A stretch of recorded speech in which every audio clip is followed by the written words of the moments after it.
नमस्कार दोस्तों। आज हम आपको सुनाने जा रहे हैं निर्मला का 19वां भाग। तो चलिए शुरू करते हैं। अब की सुधा के साथ निर्मला को भी आना पड़ा। वह तो मैके में कुछ दिन और रहना चाहती थी, लेकिन शोकातुर सुधा अकेले कैसे रहे। उसको आखिर आना ही पड़ा। रुक्मिणी ने भूंगी से कहा, देखती है बहू मैके से कैसे निखर कर आई है। भूंगी ने कहा, दीदी माँ के हाथ की रोटियां लड़कियों को बहुत अच्छी लगती हैं। रुक्मिणी, ठीक कहती है भूंगी, खिलाना तो बस माँ ही जानती है। निर्मला को ऐसा मालूम हुआ कि घर का कोई आदमी उसके आने से खुश नहीं है।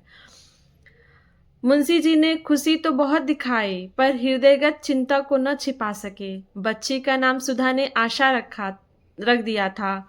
वह आशा की मूर्ति सी थी भी, लेकिन सारी चिंता भाग जाती थी। मुंशी जी ने उसे गोद में लेना चाहा तो रोने लगी। दौड़कर माँ से लिपट गई, मानो पिता को पहचानते ही नहीं। मुंशी जी ने मिठाइयों से उसे परचाना चाहा। घर में कोई नौकर तो था नहीं। जाकर सिया राम से 2 आने की मिठाइयाँ लाने को कहा। जिया राम भी बैठा हुआ था। बोल उठा, हम लोगों के लिए तो कभी मिठाइयाँ नहीं आती। मुंशी जी ने झुंझलाकर कहा, तुम लोग बच्चे नहीं हो। जिया राम, और क्या बूढ़े हैं? मिठाइयाँ मंगाकर रख दीजिए तो मालूम हो कि बच्चे हैं या बूढ़े। निकालिए 4 आना और आशा के बदौलत हमारे नसीब भी आए। मुंशी जी, मेरे पास इस वक्त पैसे नहीं हैं। जाओ सिया, जल्दी आना। जिया राम, सिया नहीं आए जाएगा, किसी का गुलाम नहीं है। आशा अपने बाप की बेटी है तो वह भी अपने बाप का बेटा है। मुंशी जी, क्या फिजूल की बातें करते हो? नन्ही सी बच्चे की बराबरी करते तुम्हें शर्म नहीं आती? जाओ सियाराम, ये पैसे लो। जिया राम, मत जाना सिया, तुम किसी के नौकर नहीं हो। सिया बड़ी दुविधा में पड़ गया, किसका कहना माने और किसका नहीं।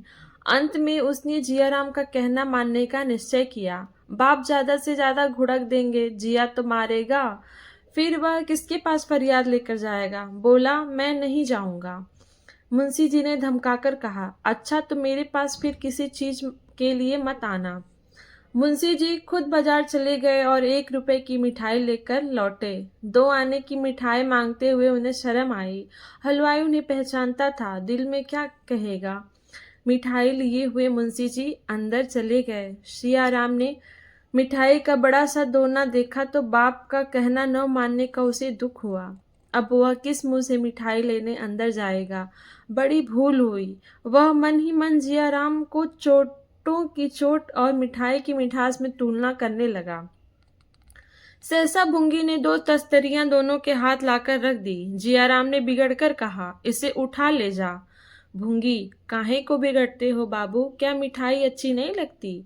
जियाराम, मिठाई आशा के लिए आई है, हमारे लिए नहीं आई है। ले जा, नहीं तो सड़क पर फेंक दूंगा।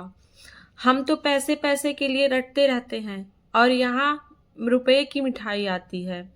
भूंगी, तुम ले लो सिया बाबू, यह न लेंगे ना सही। सियाराम ने डरते डरते हाथ बढ़ाया ही था कि जियाराम ने डांट कर कहा, मत छूना मिठाई, नहीं तो हाथ तोड़ कर रख दूंगा, लालची कहीं का। सियाराम यह गुड़के सुनकर सहम उठा। मिठाई खाने की हिम्मत न पड़ी। निर्मला ने यह कथा सुनी तो दोनों लड़कों को मनाने चली। मुंशी जी ने कड़ी कसम रख दी, निर्मला, आप समझते नहीं है, यह सारा गुस्सा मुझ पर है। मुंशी जी, गुस्ताख हो गया है, इस ख्याल से कोई सख्ती नहीं करता कि लोग कहेंगे बिना माँ के बच्चों को सताते हैं, नहीं तो सारी शरारत घड़ी भर में निकाल दूं। निर्मला, इसी बदनामी का तो मुझे भी डर है। मुंशी जी, अब न डरूंगा, जिसके जी में जो आए कहे। निर्मला, पहले तो ये ऐसे न थे। मुंशी जी, अजी कहता है कि आपके लड़के मौजूद थे, आपने शादी क्यों की?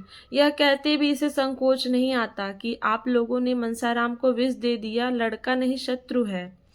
जियाराम द्वार पर छिपकर खड़ा था। स्त्री पुरुष में मिठाई के विषय में क्या बातें होती हैं, यही सुनने वह आया था। मुंशी जी का अंतिम वाक्य सुनकर उससे रहा न गया। बोल उठा, शत्रु ना होता तो आप उसके पीछे क्यों पड़ते? आप जो इस वक्त कर रहे हैं वह मैं बहुत पहले समझे बैठा हूँ। भैया न समझे थे, धोखा खा गए। हमारे साथ आपकी दाल ना गलेगी। सारा ज़माना कह रहा है कि भाई साहब को ज़हर देकर मार दिया गया है। मैं कहता हूँ तो आपको क्यों गुस्सा आता है? निर्मला तो सन्नाटे में आ गई। मालूम हुआ किसी ने उसकी देह पर अंगारे डाल दिए। मुंशी जी ने डांटकर जियाराम को चुप कराना चाहा। जियाराम निसंग खड़ा ईंट का जवाब पत्थर से देता रहा। यहाँ तक कि निर्मला को भी उस पर क्रोध आ गया। यह कल का छोकरा किसी काम का न काज का यो खड़ा टर्रा रहा है, जैसे घर भर का पालन पोषण यही करता हो। त्योरियां चढ़ाकर बोली, बस अब बहुत हुआ जियाराम, मालूम हो गया तुम बड़े लायक हो, बाहर जाकर बैठो। मुंशी जी अब तक तो कुछ दब दबाकर बोलते रहे। निर्मला की शाह पाई तो दिल बढ़ गया, दांत पीसकर लपके और इसके पहले कि निर्मला उनके हाथ पकड़ सके एक थप्पड़ चला दिया। थप्पड़ निर्मला के मुंह पर पड़ा।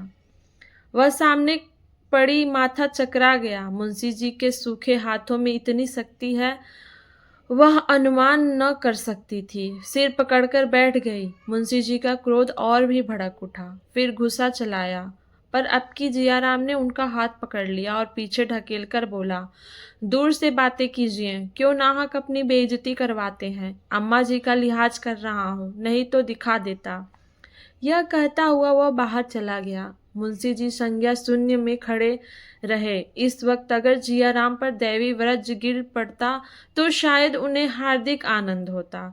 जिस पुत्र को कभी गोद में लेकर निहाल हो जाते थे, उसी के प्रति आज भांति भांति की दुष्कल्पनाएं मन में आ रही हैं।